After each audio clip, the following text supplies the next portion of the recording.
bonne année. Et oui, nous sommes sur une petite vidéo en français. Je ne pouvais pas ne pas terminer cette histoire. De quoi est-ce que je parle? Le colis Dear My Love. Wouhou, il est arrivé.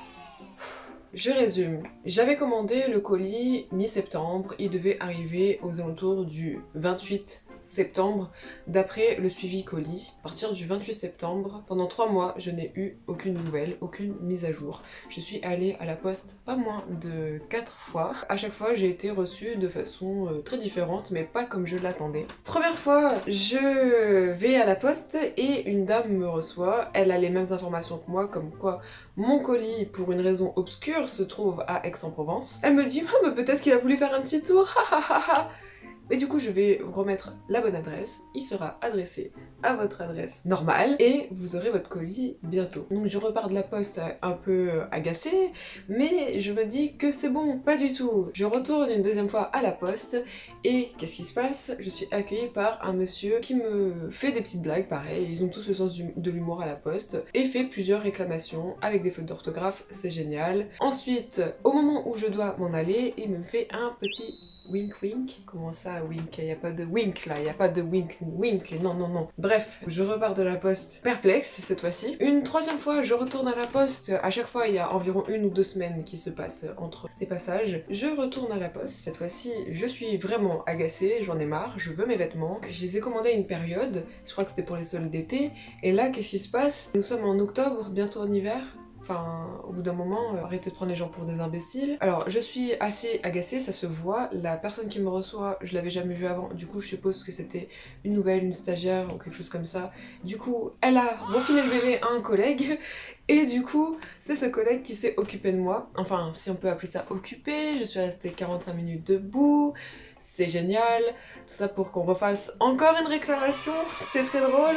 Et il m'a dit qu'il était passé par une autre plateforme, blablabla, donc normalement c'était bon. Toujours est-il que j'ai dû retourner encore à la poste parce que ça n'a pas marché évidemment, mais quelle surprise! Je vais voir une autre personne, cette fois-ci, elle me dit quoi? Ah mais ça fait que 1 mois qu'il est perdu, mais en fait il faut attendre 2 mois. Moi ils m'ont fait attendre 2 mois pour mon colis, ha ha ha. Comment ça, ha ha ha? L'autre il me fait des wink wink, l'autre il me fait des ha ha ha. Mais c'est... Dans quel monde on vit? Pour eux, c'est normal que mon colis soit perdu. Enfin, je lui ai dit, écoutez madame, la valeur de mon colis excède les 100 euros, donc j'aimerais bien le récupérer. Elle me dit, bah, moi de toute façon je peux rien faire. Mais personne ne peut rien faire. En plus, le comble du comble, c'est que ce que je n'ai pas mentionné, c'est que j'ai aussi contacté le service client de la Poste par téléphone environ 3 fois. Et ils m'ont dit que ils ne pouvaient rien faire, ils feront des réclamations. Et en plus, qu'ils n'avaient aucun suivi sur mes anciennes réclamations, j'ai commencé à m'énerver, j'ai commencé à donner des numéros de réclamation parce que ma boîte mail était pleine de ça, et pourtant je fais bien le tri de ma boîte mail, pourtant la moitié de ma boîte mail était remplie de réclamations. Je leur dis les numéros, ah bah oui, en fait, votre dossier, il y a des numéros de réclamation. Bah oui, oui, oui, oui. Bref, du coup, ce passage à la poste a été encore une fois un échec. Les appels ont été des échecs également, jusqu'à un appel qui me transfère vers le service chrono poste, je suppose, qui me disent, bah on va faire une déclaration de perte, parce que bah on sait pas quoi faire. À ce stade, je ne voulais plus récupérer mon colis, je voulais être sûre de récupérer mon argent. Mais c'est vrai que j'aurais vraiment voulu avoir mon colis. J'ai même fait une réclamation en disant que, s'il vous plaît, si vous pouvez prioriser le fait de remettre la main sur mon colis, plutôt que de me rembourser, faites-le s'il vous plaît. Mais évidemment, j'ai eu une réponse pour le remboursement. Je ne suis pas restée à rien faire, je n'attends pas, il n'y a pas de temps à perdre. Là, ce que je vous raconte, ça s'est produit sur 3 mois. Et j'allais pas laisser couler 1 mois entre chaque réclamation parce que j'ai pas beaucoup d'argent. Et cet argent-là, je l'ai utilisé parce que j'avais envie de mettre un peu de paillettes dans ma vie compliquée. Ce qui a été vain, puisque je n'ai jamais reçu le colis en question. Je me suis dit, je vais essayer de faire bouger les choses en donnant un coup de pied dans la fourmilière. Je vais faire un avis Google. Et je suis issue d'un bac littéraire. Donc...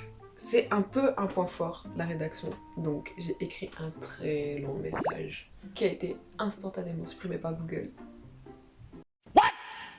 Mais je ne comprends pas pourquoi, je vais voir si je le mets dans la vidéo ou pas, mais je n'ai pas le sentiment d'avoir été insultante, j'ai juste énuméré des faits.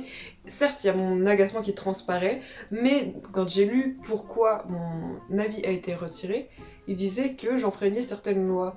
Et quelle loi Google j'ai enfreint? Je ne comprends pas. Après quelques mois d'acharnement intensif, j'ai eu gain de cause. Mais pas le colis. Mais j'ai eu le remboursement. Ça a été très rapide. Alors, juste petite remarque comme ça, là. Mon colis a passé plus de temps en France qu'au Japon. Et dès que c'est le service japonais qui a dû s'occuper du remboursement, ça a mis quelques jours à peine. Voilà, je pose cette information-là, je sais pas ce que ça soulève. Enfin si, je sais, mais je vous laisse deviner. Bref, je suis assez agacée. Mais voilà, cet épisode clôture la longue série des mésaventures d'Aneka et de ses colis. Enfin, je l'espère, parce que là, j'ai recommandé des trucs. Ça n'a rien à voir avec la société From Japan, chez qui je commande pour les boutiques où je ne peux pas commander directement sur le site japonais. C'est juste que c'est en France qu'il y a un truc qui a clairement merdé. Déjà, pourquoi il est parti à Aix-en-Provence? Je n'ai jamais vécu là-bas. Enfin...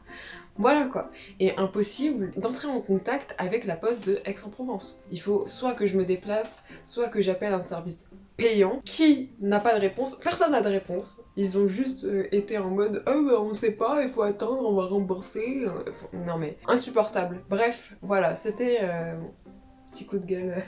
Ça craint de faire ça premier jour de l'an. Mais j'ai essayé de relativiser. J'ai essayé de regarder ce que j'avais commandé pour voir si c'était sans regret. Donc il y avait cette jolie robe que malheureusement je regrette quand même de ne pas avoir reçu. Ce short. Mais du coup, comme j'ai eu un autre short entre-temps, ça va. Ce pull, j'en ai déjà un qui ressemble. Mais lui, je le préférais, je me disais, l'autre, je vais le revendre. Mais du coup, voici le fameux pull. Voilà, n'est-il pas super mignon? J'ai voulu le mettre ce matin, mais j'ai remarqué qu'il y avait un petit souci.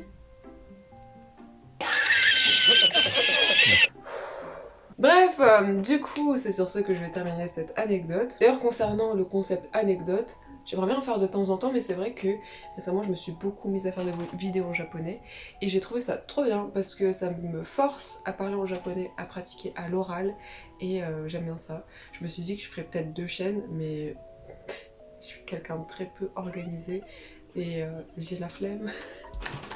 J'ai construit mon petit Anne Kingdom là et je suis bien dedans. Du coup, je sais pas trop ce que je vais faire, ce que deviendront les vidéos en français. Je pense en faire de temps en temps quand l'envie m'en prend. J'espère que vous m'en voulez pas les Français qui me suivent. Bref, sur ce, je vous dis à bientôt, je vous souhaite encore une super année, plein de bonnes choses, la santé, l'argent, la richesse, la plénitude, le style, j'ai plus d'inspiration, mais tout ce qui vous passe par la tête et qui vous fait du bien, vous met en joie, je sais pas moi, la nourriture, le water polo, le Marco Polo, non bref, c'est bon, j'arrête là. Faites-vous plaisir cette année et les années suivantes. On n'est pas obligé d'attendre le premier de l'an pour se dire cette année je suis heureux. Cette année et les années suivantes, vous serez heureux. Croyez-moi, quand on décide d'être joasse, la joasse vient à nous. Voilà, même si j'avais une anecdote un peu négative, je suis quand même super contente. Je trouve que cette année, elle a été plutôt lumineuse et ça me fait vraiment plaisir. Du coup, j'ai vraiment envie de continuer sur cette lancée-là. Voilà, partager tout ça avec vous, quoi. Ça me fait vraiment plaisir. Merci beaucoup d'avoir regardé cette vidéo encore une fois. Ça me fait toujours chaud au cœur. À chaque fois que je vois le nombre de vues, je suis en mode mais waouh, mais qui sont tous ces gens? Ça se trouve, c'est la même personne qui regarde en boucle. Non, c'est pas possible. Bref, en tout cas, merci beaucoup, ça me fait toujours autant plaisir et je vous dis à une prochaine.